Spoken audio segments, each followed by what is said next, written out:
السلام عليكم ورحمة الله وبركاته. بسم الله الرحمن الرحيم. அன்பானவர்களே, அல்லாஹ் சுப்ஹானஹு வ தஆலா அல் குர்ஆனிலே சொன்ன உலுல் அல்பாப் என்ற புத்திசாலிகள் அவர்களுடைய தகைமைகள் அவர்களுடைய தன்மைகள் என்ன என்பதை பற்றி பேசிக் கொண்டு வந்தோம். அதில் இரண்டாவதாக அல்லாஹ் சுப்ஹானஹு வ தஆலா சொல்லக்கூடிய தகைமை குவாலிஃபிகேஷன் தான் வல்லதீன யஸிலூன மா அமரல்லாஹு பிஹி அன் யூஸல். புத்திசாலிகள், குர்ஆனில் அல்லாஹ்வினால் சொல்லப்பட்ட புத்திசாலிகள் அல்லாஹ் எதை தேர்ந்து நடக்குமாறு ஏவி இருக்கின்றான் அதை சேர்ந்து நடக்கக்கூடியவர்களாக இருப்பார்கள். அல்லாஹு சுப்ஹானஹு வ தஆலா சேர்ந்து நடக்குமாறு சொன்ன ஒன்றுதான் குடும்ப உறவாக இருக்கின்றது. குடும்ப உறவை சேர்ந்து நடப்பவர்கள் அவர்கள் புத்திசாலிகள் என்பதை அல்லாஹு சுப்ஹானஹு வ தஆலா அல் குர்ஆனிலே சொல்லி காட்டி இருக்கின்றான். அன்பானவர்களே, குடும்ப உறவு விஷயத்திலே நடந்து கொள்ளக்கூடிய மக்களை மூன்று வகையில் நாம் பார்க்கலாம். ஒரு கூட்டம் குடும்பத்துடன் நல்ல முறையில் நடந்து கொள்ளக்கூடியவர்கள், சேர்ந்து நடக்கக்கூடியவர்கள், அவர்களுக்கு உபகாரம் செய்யக்கூடியவர்கள். இரண்டாவது கூட்டம் குடும்பத்துடைய உறவை துண்டித்து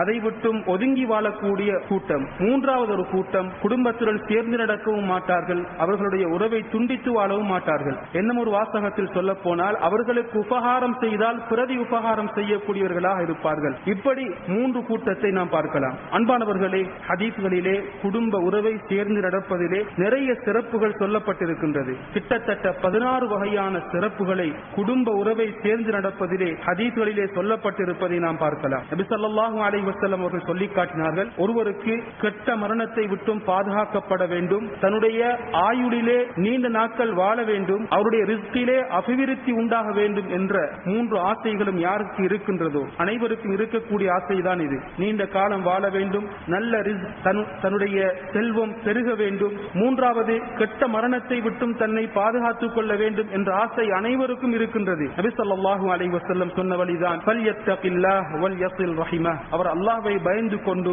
தன்னுடைய குடும்பத்தை சேர்ந்து நடக்கட்டும் என்று ஸல்லல்லாஹு அலைஹி வஸல்லம் அவர்கள் சொல்லி காட்டினார்கள். அன்பானவர்களே, நபி ஸல்லல்லாஹு அலைஹி வஸல்லம் அவர்கள் குடும்பத்தை சேர்ந்து நடப்பதை சொர்க்கம் போவதற்குரிய காரணமாக ஸல்லல்லாஹு அலைஹி வஸல்லம் அவர்கள் சொல்லி காட்டினார்கள். அபூ அய்யூப் அன்சாரி ரலியல்லாஹு அன்ஹு சொல்லி காட்டுகின்றார்கள், நபியிடத்தில் ஒரு மனிதர் வந்து கேட்டார், யா ரசூலல்லாஹ், சொர்க்கத்திலே என்னை நுழைவிக்கக்கூடிய, நரகத்தை விட்டும் என்னை பாதுகாக்கக்கூடிய ஒரு அமலை சொல்லித்தாருங்கள் என்று கேட்டார். நபி ஸல்லல்லாஹு அலைஹி வஸல்லம் சொன்னார்கள், அல்லாஹ்வை வணங்க வேண்டும், அல்லாஹ்வுக்கு இணை வைக்க கூடாது, தொழுகையை நிலைநாட்ட வேண்டும், ஜகாத்தை கொடுக்க வேண்டும், குடும்ப உறவை சேர்ந்து நடக்க வேண்டும் என்று நபி ஸல்லல்லாஹு அலைஹி வஸல்லம் அவர்கள் சொல்லி காட்டினார்கள். அன்பானவர்களே, இதனால் தான் அன்பு நபி ஸல்லல்லாஹு அலைஹி வஸல்லம் அவர்கள் மதீனாவுக்கு வந்த நேரத்திலே பேசிய முதல் பேச்சை அப்துல்லாஹ் இப்னு ஸலாம் ரலியல்லாஹு அன்ஹு சொல்லி காட்டுகின்றார்கள். நபி அவர்கள் பேசிய முதல் பேச்சு தான் யா அய்யுஹன் நாஸ் அஃஷுஸ் ஸலாம், மக்களே நீங்கள் சலாமை பரத்துங்கள், வஅத்இமுத் தஆம், நீங்கள் மற்றவர்களுக்கு உணவளிக்க கூடியவர்களாக இருங்கள், வஸீருல் அர்ஹாம், நீங்கள் குடும்பங்களை சேர்ந்து நடக்கக்கூடியவர்களாக இருங்கள்,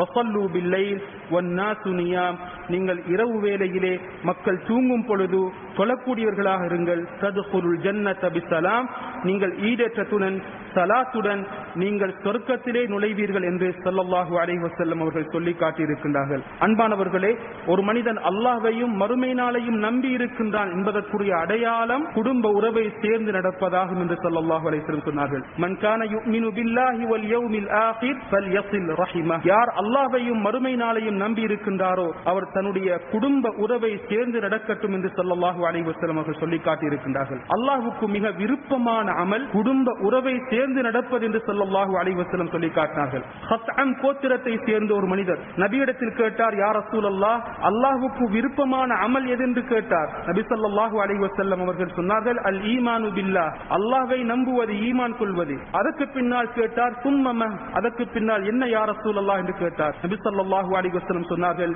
சும்ம ஸிலத்துர் ரஹீம், நீங்கள் குடும்பத்தை சேர்ந்து நடப்பது என்று ஸல்லல்லாஹு அலைஹி வஸல்லம் அவர்கள் சொல்லி காட்டினார்கள். அன்பானவர்களே, ஸல்லல்லாஹு அலைஹி வஸல்லம் அவர்கள் சொன்னார்கள், ஜிப்ரீல் அலைஹிஸ்ஸலாம் தன்னுடைய அண்டை வீட்டாருடைய விஷயத்திலே எப்படி வசியத் செய்தார்கள் என்றால், அனந்தர சொத்திலே அவர் பங்குதாரியாக மாறுவாரோ என்று வசியத் செய்தார்கள். இதே போன்று செய்த ஒரு வசியத்தான் அபூ தர் ரலியல்லாஹு அன்ஹு சொல்லி காட்டுகின்றார்கள்.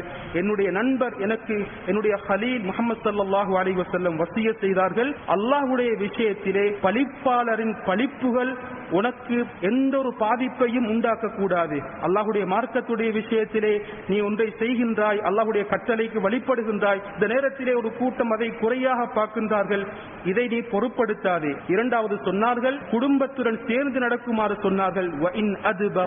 அந்த குடும்பம் உன்னை வெட்டினாலும் சரியே அதனை நீ சேர்ந்து நடக்குமாறு ஸல்லல்லாஹு அலைஹி வஸல்லம் சொன்னார்கள். இதைத்தான் ஸல்லல்லாஹு அலைஹி வஸல்லம் சொன்னார்கள், சில்மன் கதஅக், உன்னை வெட்டி நடப்பவனுடன் நீ சேர்ந்து நடக்கக்கூடியவனாக இரு என்று ஸல்லல்லாஹு அலைஹி வஸல்லம் அவர்கள் சொல்லி காட்டியிருக்கின்றார்கள்.